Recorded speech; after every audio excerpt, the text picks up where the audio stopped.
தவமிருந்து பர்வதாஸ்திரத்தை சிவபெருமானிடமிருந்து வரமாக பெற்றனர்.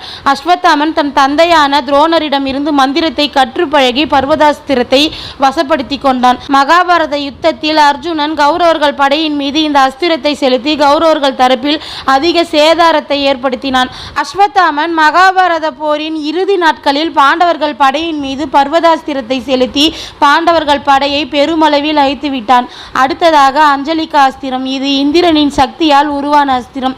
இந்த அஸ்திரத்திற்கான மந்திரத்தை சொன்னால் அஸ்திரத்தை செலுத்துபவரின் உள்ளங்கை ரேகையிலிருந்து அஞ்சலிகா அஸ்திரம் வெளிப்படும். செலுத்துபவரின் ஆத்ம சக்தியை தன்னுள் அடக்கி இலக்காக இருப்பவரை தாக்கி அழிக்கும். இந்த அஸ்திரத்தை வைத்திருந்தவர்கள் பீஷ்மர், துரோணர், அர்ஜுனன், அஸ்வத்தாமன் ஆகிய 4 மட்டும்தான். மகாபாரத யுத்தத்தின் 17ஆம் நாள் கர்ணன் தன் தேரின் சக்கரத்தை பூமியிலிருந்து தூக்க முயற்சி செய்து கொண்டிருக்கும் போது அர்ஜுனன் அஞ்சலிகா அஸ்திரத்தை கர்ணன் நெஞ்சில் செலுத்திதான் கர்ணனை கொன்றான்.